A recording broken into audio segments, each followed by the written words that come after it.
گوری کا گاؤں قسط نمبر 2۔ کسی چیز کی ضرورت ہو تو آواز دے دینا۔ ویسے گاؤں والے سب سویرے ہی سو جاتے ہیں، علیمہ خاتون نے کہا اور وہاں سے چلی گئیں۔ کچھ دیر تو وہیں بیٹھی رہی، پھر خیال آیا کہ تو کمرے سے باہر نکل آئیں اور گھر کا جائزہ لینے لگی۔ اس نے سوچا تھا کہ گاؤں کا کوئی بوسیدہ گھر ہوگا، لیکن یہ اچھا خاصا شہر نما گھر تھا۔ چھوٹا تھا لیکن خوبصورت تھا۔ گوری کا گاؤں بجلی نہیں تھی، لیکن سولر لائٹ کی وجہ سے پورا گھر روشن تھا۔ منال نے نوٹ کیا کہ گھر میں سولر سسٹم اچھے طریقے سے لگا ہوا ہے۔ سولر کے پلیٹ بھی نظر آ رہے تھے، یو پی ایس بھی اور بیٹری بھی۔ منال کو تھوڑی تسلی ہوئی۔ وہ اپنے خیالوں میں گم تھی کہ پیچھے سے کسی کی گمبھیر آواز سنائی دی۔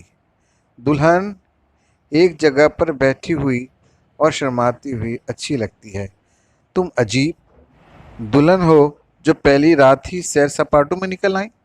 معاذ کی آواز پر وہ جیسے اچھل پڑی۔ نہیں نہیں، میں تو وہ گھر دیکھ رہی تھی۔ مثال ہڑبڑا گئی۔ یہ کام صبح بھی کیا جا سکتا ہے، گھر کہیں بھاگا نہیں جا رہا۔ گاؤں والوں نے دیکھ لیا تو میرا مذاق بنائیں گے۔ وہ کافی سخت لہجے بولا۔ منال فٹ سے ادھر آ گئی اور بیڈ پر بیٹھ گئی۔ اسے بہت برا لگا تھا معاذ کا یوں بات کرنا۔ تھوڑی دیر بعد معاذ اندر آیا۔ منال کا دل اب کسی لگام گھوڑے کی طرح دوڑنے لگا۔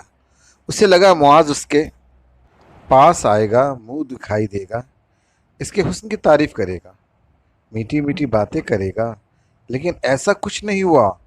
وہ سیدھا آ کر بیڈ کے دوسرے کنارے ڈھے ہو گیا، پھر سر اٹھا کر منال کو دیکھا۔ یہ چارپائی دیکھ رہی ہو نا، میں نے تمہارے سونے کے لیے ہی رکھی ہے۔ تم اس چارپائی پر سو جاؤ۔ مجھے اپنے بیڈ میں کسی کی مداخلت برداشت نہیں ہوتی، میری نیند خراب ہوتی ہے۔ جاؤ شاباش، سو جاؤ۔ معاذ نے اپنے روبدار لہجے میں کہا تو منال حیران ہو گئی۔ آخر کیا مسئلہ اس انسان کے ساتھ؟ کیا اسی لیے راتوں رات رخصت کر کے یہاں لایا تھا مجھے؟ منال کو اپنی سخت تذلیل محسوس ہوئی۔ اسے لگا تھا کہ معاذ اس کے حسن پر فدا ہو جائے گا، اس کی تعریفیں کرے گا، منہ دکھائی میں سونے کی کوئی چین انگوٹھی دے گا، لیکن اس کا رویہ دیکھ کر وہ پریشان ہو گئی۔ کھڑوس انسان، سمجھتا کیا ہے خود کو؟ تھوڑی سی شکل کیا اچھی مل گئی، خود کو واقعی ہیرو سمجھنے لگ گیا ہے۔ احسان ماننا چاہیے اسے میرا کہ مجھ جیسی پڑھی لکھی حسین لڑکی نے اسے شادی کے لیے حامی بھر لی۔ منال دل ہی دل میں تپ رہی تھی۔ وہ چارپائی کی طرف گئی اور وہاں پر لیٹ گئی۔ معاذ نے اٹھ کر بتی بجھا دی۔ وہ اب اندھیرے میں ہی اپنا زیور اتار رہی تھی اور چارپائی کے کونے میں رکھ دیا۔ نہ میک اپ صاف کیا اور نہ لباس تبدیل کیا۔ نہ جانے کب اس کی آنکھ لگ گئی۔ صبح سے کسی کی گرما گرم لمس کا احساس ہوا۔ اس نے غنودگی میں پوچھا کہ کون ہے؟ میں ہوں، تمہارا شوہر۔ اٹھو اور مجھے چائے بنا کر دو، پورا گاؤں جاگ گیا ہے، تم ابھی تک سو رہی ہو۔ معاذ نے کہا تو وہ آنکھیں مچلتے ہوئے اٹھی۔ معاذ اس کی شکل دیکھ کر ہنسنے لگا۔ ہنس کیوں رہے ہو؟ اس نے معصومیت سے پوچھا۔ تمہاری شکل دیکھ کر ہنس رہا ہوں، کارٹون لگ رہی ہو بالکل، معاذ نے کہا اور پھر نکل گیا۔ وہ اٹھی اور آئینے کے سامنے آ کر دیکھا تو میک اپ کا حشر نشر ہو چکا ہے۔ کاجل اور آئی لائنر پھیل گئے ہیں، لپسٹک گالوں تک پھیلی ہوئی تھی۔ وہ واقعی کارٹون لگ رہی تھی۔ اسے کمرے کے اندر ایک دروازہ نظر آیا۔ اسے اندازہ نہیں تھا کہ گاؤں میں واش روم بھی کمرے سے اٹیچ ہوگا۔ اس نے دروازہ کھولا تو اچھا سا واش روم تھا، بالکل شہر کے جیسا۔ اس نے شکر کیا، بیگ سے ایک ہلکا سا سافٹ نکالا اور واش روم میں گھس گئی۔ فریش ہو کر باہر آئی تو دیکھا کہ ایک چھپرا سا بنا ہوا ہے جہاں پر معاذ آگ جلائے بیٹھا تھا اور چائے تیار تھی۔ دیگر ملا کو غصہ آیا، اور چائے پہلے سے بنی ہوئی تھی تو کیا ضرورت تھی مجھے جگانے کی؟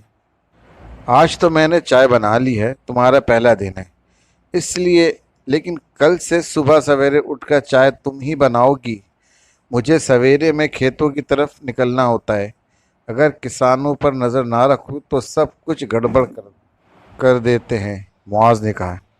منال وہاں بیٹھ گئی۔ اس نے پیالی اٹھائی اور چائے کیتلی سے بھرنے لگی۔ معاذ اب غور سے اس حسینہ کو دیکھ رہا تھا۔ ایک پل کو معاذ کی نظریں اس پر ٹھہر گئیں تو نظر ہٹانا ہی بھول گیا۔ پھر اپنے جذبات پر قابو رکھ کر خود سے بولا، نہیں معاذ نہیں، اس کے حسن کے آگے کمزور نہیں ہونا پڑتا۔ یاد ہے نا، اس کی ماں نے تمہاری ماں کا حق مار کے اس کے باپ سے شادی کی تھی۔ چائے پینے کے بعد معاذ کھیتوں کی طرف روانہ ہو گیا تو منال نے سارے گھر کا جائزہ آرام سے لینا شروع کیا۔ یہ ایک چھوٹا ہے مگر نئے طرز کا بنا ہوا گھر تھا۔ اس میں 2 کمرے تھے، لاؤنج تھا مگر ایک طرف سے کھلا ہوا تھا۔ لاؤنج کے سامنے بلاک تھا جس کا فرش سیمنٹ سے بنا ہوا تھا، پھر آگے میدان تھا جس کے کناروں میں دیوار کے ساتھ قسم قسم کے پھول اور پودے لگے ہوئے تھے جو کہ اس کے گھر کی اضافہ کر رہے تھے۔ سردی کی وجہ سے چھپرا سا بنا تھا جہاں پر بیٹھ کر آگ جلائی جاتی تھی۔ آج بھی ہلکی سی سردی تھی، موسم سرما الوداعی کو تیار تھا، لیکن پھر بھی اسے سردی محسوس ہو رہی تھی۔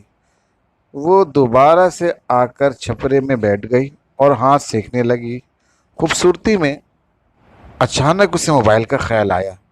وہ کمرے میں گئی اور موبائل اٹھا کر باہر آ گئی اور واٹس ایپ دیکھنے لگی جہاں اس کی کزنز کے بہت سارے پیغامات پڑے ہوئے تھے۔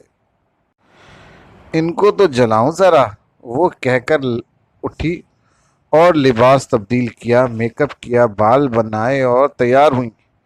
پھر پھولوں کے پاس آ کر بہت سی ساری سیلفیاں لینے لگی۔ جل جائیں گی میرا گھر دیکھ کر، ان کو لگا گاؤں کا کوئی بوسیدہ سا گھر ہوگا۔ پھر اس نے solar plate, U P S وغیرہ کی تصاویر لیں اور انہیں بھی اسٹیٹس میں لگایا تاکہ کزنس کو پتہ چلے کہ اس کے گھر میں ہر سہولت موجود ہے۔ اتنے میں گاؤں میں معاذ کے نکاح اور رخصتی کی خبر جنگل کی آگ کی طرح پھیل گئی۔ تمام عورتیں، لڑکیاں سب باری باری اسے دیکھنے آنے لگیں۔ معاذ کی خالہ حلیمہ خاتون بھی آ گئی۔ بیٹا، میں تمہارے اور معاذ کے لیے ناشتہ لائی ہوں، حلیمہ خاتون نے کہا اور ناشتہ اس کے سامنے رکھا۔ یہ دلہن تو شرماتی ہی نہیں ہے، گاؤں کی عورتیں سرگوشیاں کرنے لگیں۔ لیکن ہے بہت پیاری، ایک نے کہا۔ سب اسے ایسے دیکھ رہی تھی جیسے وہ جنگل میں آیا ہوا کوئی نیا جانور ہو۔ منال تھوڑی ہی دیر میں اس رش سے تنگ ہو گئی۔ پھر ایک عورت آئی، اس نے اپنا نام نوری بتایا اور کہا کہ وہ معاذ کے ملازم ہیں۔ میں کھانا بناتی ہوں یہاں معاذ صاحب کے لیے، اور میرا شوہر بھی یہیں ہوتا ہے۔ سارا دن وہ معاذ صاحب کے باقی سارے کام کرتا ہے۔ ہم دونوں میاں بیوی تقریباً سارا دن ہی یہاں کام کرتے ہیں۔ صبح کی چائے ہم معاذ صاحب کے جاگنے سے پہلے ہی بنا دیتے ہیں۔ آج بھی میں نے چائے بنائی ہے۔ پھر میں گھر چلی گئی، اب دوپہر کا کھانا بنانے آئی ہوں۔ نوری نے کہا تو منال خوش ہو گئی۔ واہ، مطلب مجھے کوئی کام کرنا نہیں پڑے گا، منال نے کہا۔ نوری کھانا بنانے لگی۔ سب عورتیں بھی چلی گئیں اپنے گھر، سب کو کام تھے اپنے گھر میں۔ کیا بناؤں گی؟ منال نے روپ سے پوچھا۔ وہ خود کو مالکن تصور کرنے لگی۔ ایک دم سے اس کے اندر اکڑ آ گئی، لیکن معاذ کے آنے کے بعد ساری اکڑ ختم ہو گئی اس کی۔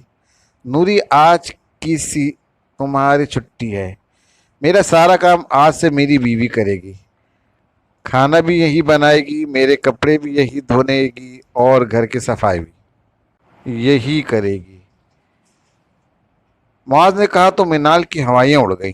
معاذ، لیکن میں اتنے سارے کام کے لیے کیسے کروں گی؟ منال نے پریشان ہو گئی۔